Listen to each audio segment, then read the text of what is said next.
नमस्कार दोस्तों, IITN पढ़ाई वाला यूट्यूब चैनल में आपका स्वागत है। आज की क्लास में प्रोपोर्शन डिस्कस करेंगे। प्रोपोर्शन के लिए रेशियोज़ का बेसिक नॉलेज ज़रूरी है, तो IITN पढ़ाई वाला यूट्यूब चैनल पे अलग से एक रेशियो पे वीडियो है अवेलेबल है, उसको आप एक बार ज़रूर देख लें। उसके बाद में आप इस वीडियो को देखेंगे तो आपको काफ़ी ईजी हो जाएगा प्रोपोर्शंस को समझना। प्रोपोर्शन एक्चुअली क्या है कि जब दो रेशियोज़ को इक्वेट करते हैं तो अपन उसको प्रोपोर्शन कहेंगे। जैसे मान लीजिए मेरे पास ए रेशियो है A/B और एक रेशियो है C/D। अगर मैं ये कहता हूँ कि ये दोनों रेशियो इक्वल है तो A/B is in proportion to C/D। इसको ऐसे भी लिख सकते हैं A/B रेशियो, और यहाँ पे आप दो कॉलम लगाएंगे is C/D। A/B is in proportion to C/D। तो ये फर्स्ट वाला जो क्वांटिटी है आपके लिए, ये एक्चुअली एक रेशियो है। सेकंड वाली क्वांटिटी है, ये भी आपके लिए एक रेशियो है। जब दोनों रेशियो इक्वल होते हैं तो इस टर्म को आप प्रोपोर्शन कहेंगे। Means basically we are handling the ratios. तो आपको रेशियो का बेसिक नॉलेज होना बहुत ज़रूरी है, तभी आप प्रोपोर्शन को अच्छी तरीके से समझ पाएंगे। तो यहाँ पर आपके पास एक इम्पोर्टेंट रिलेशन बन के आ रहा है कि देखिए A/B in proportion to C/D। अब यहाँ देखते जाइए, आपने B और C लिया, A और D लिया, यह आपके पास दो रिलेशंस है। तो आप क्या कर रहे हैं कि A और D को मल्टीप्लाई कर लीजिए, is equal to B into C होगा। अब इसको देखिए, इस रिलेशन को लेके आते हैं कि ये रिलेशन आया कैसे। ये रेशियो आपके पास ऑलरेडी गिवन है, आप इसको सॉल्व करिए। A/B is equal to C/D है, it implies that cross multiply करिए AD is equal to BC होगा। तो ये ratio I think this and this same है आपके लिए। तो अगर इक्वेशन को आप प्रॉपर वे में सोल्व करके पहुंचेंगे तो AD is equal to BC होगा। मीन्स आप एक्सटर्नल नंबर्स को आपस में मल्टीप्लाई कर लें, is equal to internal numbers का मल्टीप्लिकेशन होगा। ये आपका जो है प्रोपोर्शन कहलाता है। अब देखिए, एक प्रोपोर्शन में डिफरेंट टाइप के प्रोपोर्शंस होते हैं, जिसको अपन थोड़ा और समझने की कोशिश करते हैं। मीन प्रोपोर्शन की मैं बात कर रहा हूँ। मीन प्रोपोर्शन इसके लिए देखिए मैं क्या करता हूँ कि A/X का रेशियो X/B के रेशियो के इक्वल है। A/X का रेशियो X/B के रेशियो के इक्वल है। Means A/X is in proportion to X/B। इसको सॉल्व करिए, क्रॉस मल्टीप्लाई करेंगे। AB is equal to X square, it implies that X square is equal to AB. It implies that X is equal to root over AB. X is known as mean proportion of A and B. X is known as mean proportion of A and B. Mean proportion of A and B. Mean proportion of A and B है, वो आपके लिए basically X is equal to root over AB होगा। अगर आप इसको थोड़ा और समझने की कोशिश करें तो X is equal to root over AB actually geometric mean of A and B है। तो mean proportion is equal to the geometric mean. आप ज्योमेट्रिक मीन समझने के लिए मीन के लिए एक अलग से वीडियो यूट्यूब चैनल पे रहा है IITN पढ़ाई वाला का, उसको आप देख सकते हैं, उसको अच्छी तरीके से समझ सकते हैं। अब देखिए, इसके अंदर प्रोपोर्शंस जो होता है उसको डायरेक्ट प्रोपोर्शन कहते हैं। इसको टाइप्स ऑफ प्रोपोर्शन लिख रहा हूँ मैं यहाँ, टाइप्स ऑफ प्रोपोर्शन। ये बेसिकली 3 टाइप्स का होता है। थर्ड टाइप्स के अपन 2 सब कैटेगरीज डिस्कस करेंगे, तो उसके अकॉर्डिंगली जो है आप इसको देख लें कि किस तरीके से अपन जो है इसको कंप्यूट करेंगे। तो सबसे पहले मैं इसमें लिख देता हूँ कि टाइप्स ऑफ प्रोपोर्शंस क्या क्या होता है, ताकि आप इसको अच्छी तरीके से रिमेंबर कर सकें। तो देखिए, एक नंबर जो आपके पास रहता है वो है direct proportion. Direct proportion second जो आपके लिए रहता है वो है inverse proportion. Inverse proportion. Third one जो है वो है continued proportion. Continued proportion.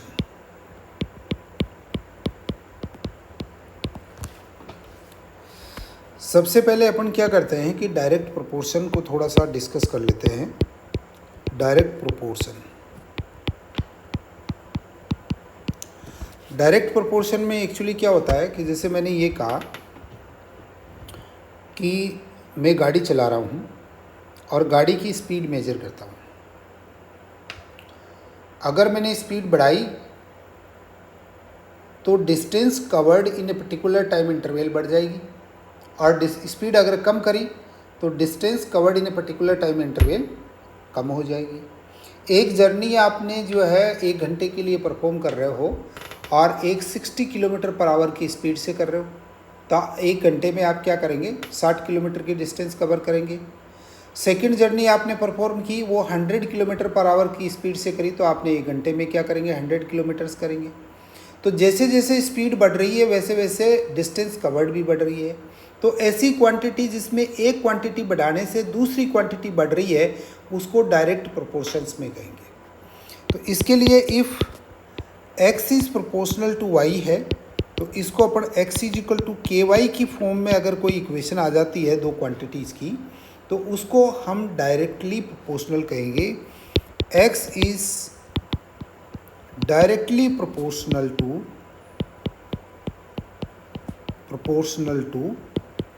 y। x is directly proportional to y means अगर x इंक्रीज हो रहा है, x एंड y हो गया, देखिए अगर x इंक्रीज हो रहा है तो y भी इंक्रीज हो रहा है, x अगर डिक्रीज हो रहा है तो y भी डिक्रीज हो रहा है। Means there is a direct relation between the x and y। If x is increasing then y is also increasing, if x is decreasing then y is also decreasing. तो ये आपका एक proportional relation जो हो गया, इसको अपन direct proportions कहेंगे। Next देखिए इन्वर्स प्रोपोर्शन की बात करेंगे। Inverse proportion.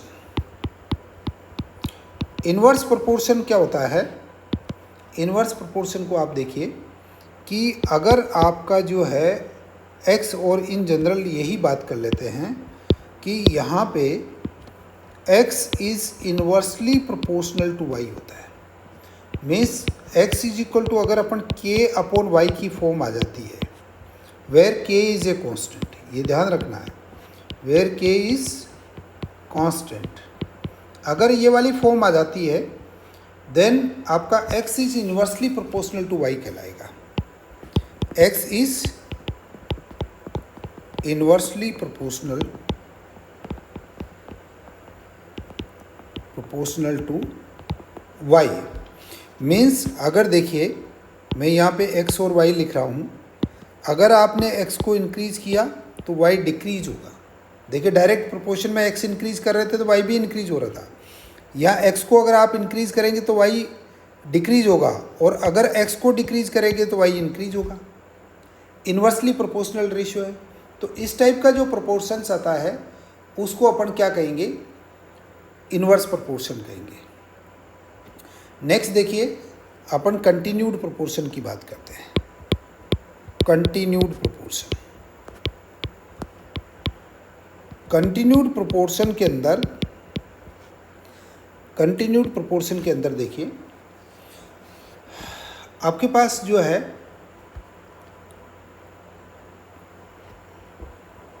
जो इनिशियली आपने डिस्कस किया था a by b is equal to c by d, ये आपके दो रेशियोज इक्वल थे। तो कंटिन्यूड प्रोपोर्शन में क्या करते हैं कि हम टू गिवन रेशियोज को कन्वर्ट कर लेते हैं टू ए सिंगल टर्म और नंबर। इसमें अपन क्या करेंगे, कुछ और भी डिस्कस करेंगे। तो कंटिन्यूड प्रोपोर्शन क्या होता है कि जैसे a बाई बी, जैसे आपने ये कहा A D is equal to B C कर लीजिए आपने। AD इज इक्वल टू आपने क्या कर लिया, BC कर लिया। अब आपके पास कोई और रेशियो भी अवेलेबल है, तो उस रेशियोज में आप कंटिन्यूटी में एक नेक्स्ट टर्म इसके और इक्वेट कर देते हैं जो अवेलेबल है, तो उस केस में ये रेशियो आपका कंटिन्यूड प्रोपोर्शन कहलाता है। कंटिन्यूड प्रोपोर्शन के अंदर ये है कि आपका एक प्रोपोर्शन के बाद में दूसरा प्रोपोर्शन और अवेलेबल है आपके पास, तो उसको हम क्या कहेंगे, कंटिन्यूड प्रोपोर्शन कहेंगे। तो कंटिन्यूड प्रोपोर्शन मेरे हिसाब से आपको इस तरीके से जो है क्लियर हो गया होगा कि हम जब प्रोपोर्शंस को आपस में एक्सटेंड करते जाते हैं तो उसको अपन क्या कहेंगे, कंटिन्यूड प्रोपोर्शंस कहेंगे। अब देखिए मैं थोड़ा सा और इसके अंदर डिस्कस करना चाहूँगा कि किस तरीके से अपन जो है इसके अंदर प्रोपोर्शंस को और डिस्कस कर सकते हैं और किस टाइप की प्रॉब्लम और कर सकते हैं। मैं एक यहाँ पे आपको और डिस्कस कर रहा हूँ थर्ड प्रोपोर्शन। थर्ड प्रोपोर्शन के नाम से कई बार क्या डायरेक्ट सवाल आ जाता है, इसलिए मैं डिस्कस कर रहा हूँ कि जैसे मान लीजिए अगर आपका x इज, इफ लगाते हैं, if x is third proportion of P and Q ले लो, तो कैसे लिखते हैं इसको समझना आप, P ratio Q in proportion to Q ratio X। देखिए बहुत इंपॉर्टेंट बात है, इनर में आपने दोनों जगह Q लिखा है और एक्सटर्नल में एक में P है और एक में X है। तो जो अपन ने जैसे डिस्कस किया था वैसे आप क्या करेंगे, Q इंटू Q इनर को मल्टीप्लाई करेंगे is equal to external multiply होगा। It implies that Q square is equal to PX होगा। It implies that PX is equal to Q square होगा। It implies that X is equal to Q square by P होगा। ये आपके पास में third proportion आ गया। X is known as third proportion. देखिए fourth proportion की बात करूंगा मैं। फोर्थ प्रोपोर्शन कैसे कैलकुलेट करते हैं, फोर्थ प्रोपोर्शन बड़ा इंटरेस्टिंग रिलेशन है थर्ड और फोर्थ में। Fourth proportion, if X is fourth proportion of P, Q and R, then इसको देखिए P ratio Q in proportion to R ratio X। देखिए वहाँ पर R की जगह भी Q था थर्ड प्रोपोर्शन में, या अनदर आ गया है, तो आप इसको इन जनरल ये कर सकते हैं QR is equal to PX हो जाएगा। It implies that X is equal to QR upon P हो जाएगा। ये आपके लिए फोर्थ प्रोपोर्शन हो गया।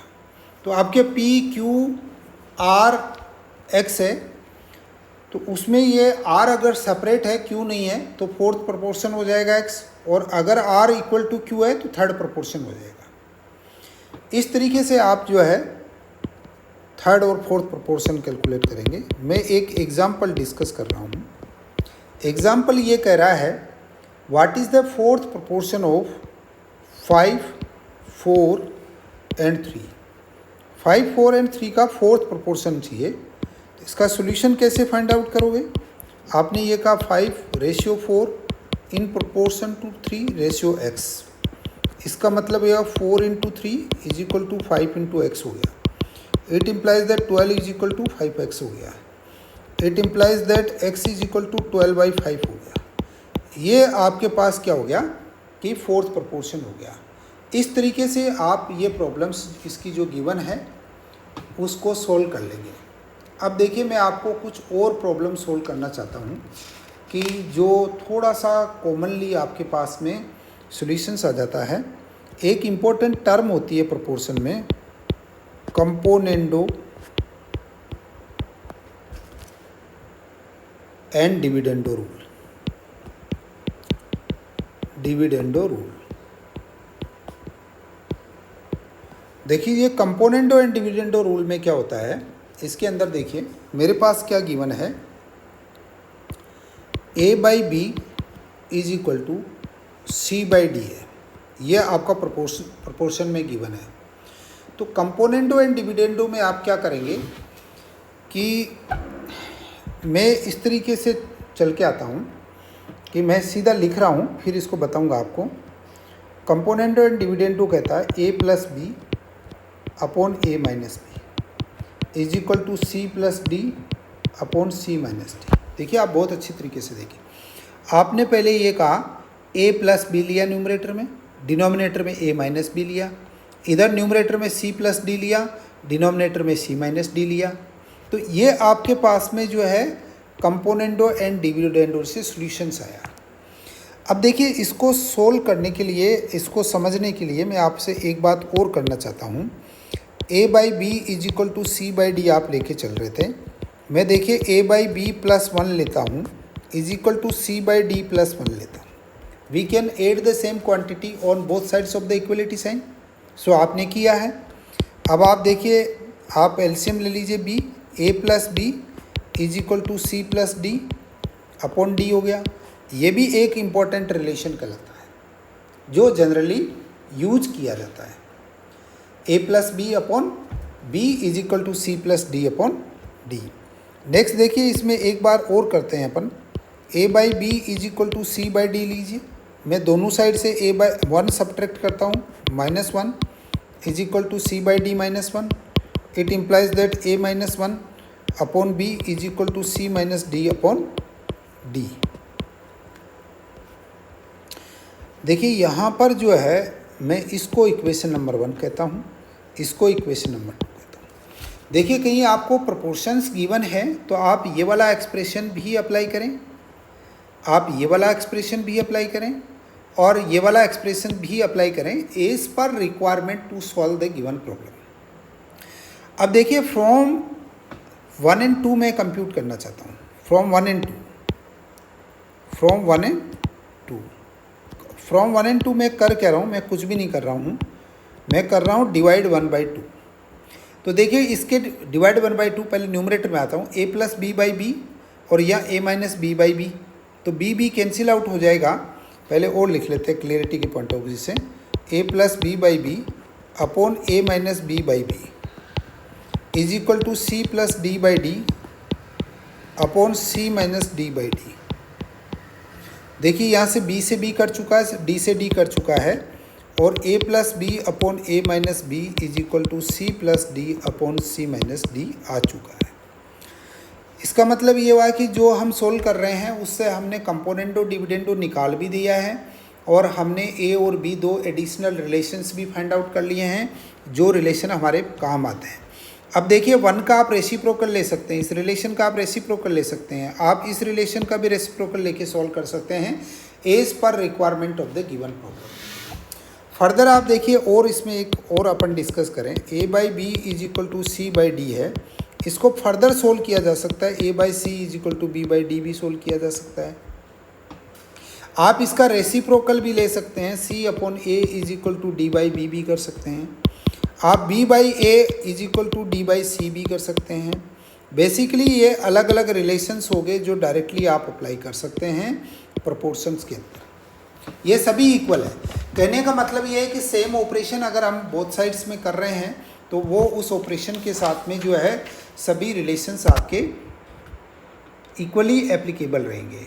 तो थ्योरेटिकल पॉइंट ऑफ व्यू से मैंने आपको सभी कॉन्सेप्ट्स जो है इसके अंदर अच्छी तरीके से बता दिए हैं जो प्रोपोर्शंस के अंदर हैं, और रेशियो क्योंकि अपन ने पहले ही डिस्कस कर लिया है तो वो आपके पास ऑलरेडी पहले से अवेलेबल होगा। अभी इसके अंदर कुछ प्रॉब्लम्स जो है वो अपन डिस्कस करने की कोशिश कर लेते हैं कि 2-4 प्रॉब्लम जो है ठीक ठाक से अपन डिस्कस कर लें तो आप उससे क्या है कि गिवन प्रॉब्लम्स को जो है सॉल्व करने की पोजीशंस में रहें। उसके लिए देखिए इन्होंने एक कुछ नॉर्मल एग्जांपल्स मैं आपके साथ में ले रहा हूँ और फिर उस एग्जांपल्स के सॉल्यूशन दे रहा हूँ। देखिए ये कह रहे हैं कि are the ratios 4/5 and 8/10 said to be in proportion.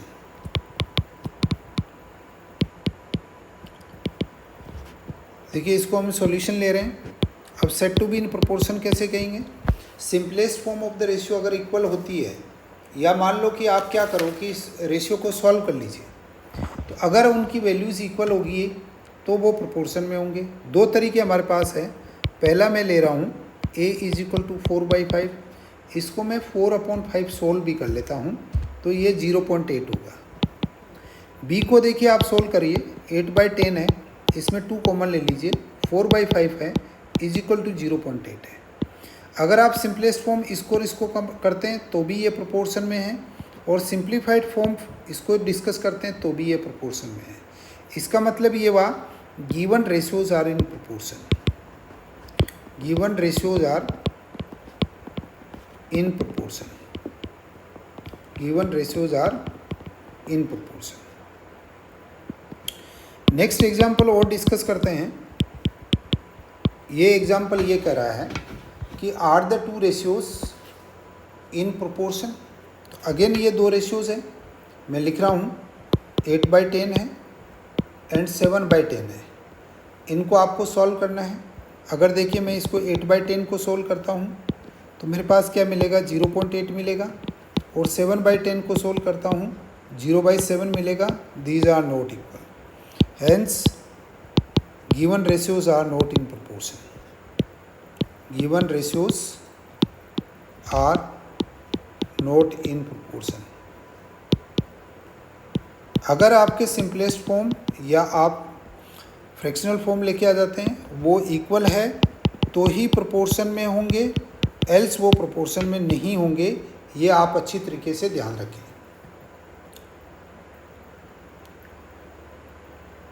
अब देखिए यहाँ पर ये कह रहे हैं, एक आपको बहुत ही अच्छा इन्होंने दे रखा है, a/b is equal to 2/3 given है, b/c is equal to 5/2 given है, c/d is equal to 1/4 given है।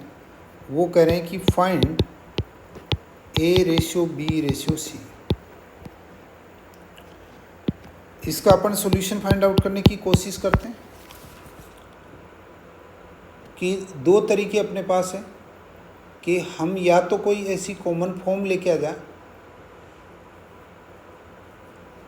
जिससे हम कुछ कैंसिल आउट कर लें मल्टीप्लाई और डिवाइड करके, या हम उसमें कुछ रेशियो सिंप्लीफिकेशन फॉर्म में लेके आए।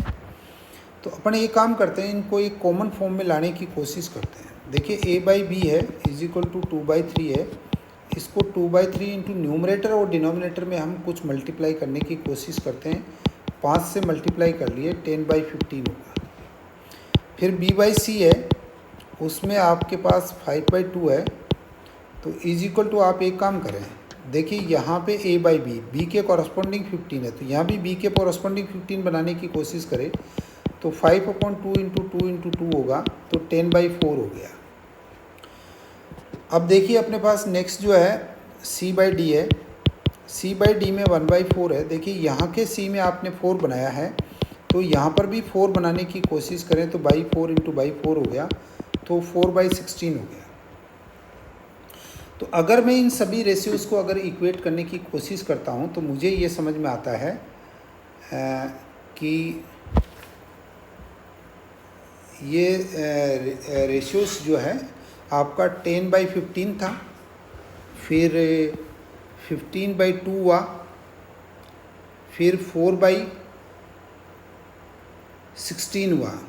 तो मेरे हिसाब से अगर मैं ए को देखिएगा, अगर मैं ए को ये ले रहा हूँ, अगर a इज इक्वल टू मैं 10 लेता हूँ, तो इसमें एक्चुअली एक थोड़ा सा और देखना पड़ेगा कि हमारे पास जो है वो इसमें इक्वेट हो नहीं पाया ना, 2/10, तो यहाँ पे एक्चुअली क्या है कि ये इक्वेट नहीं हो पाया।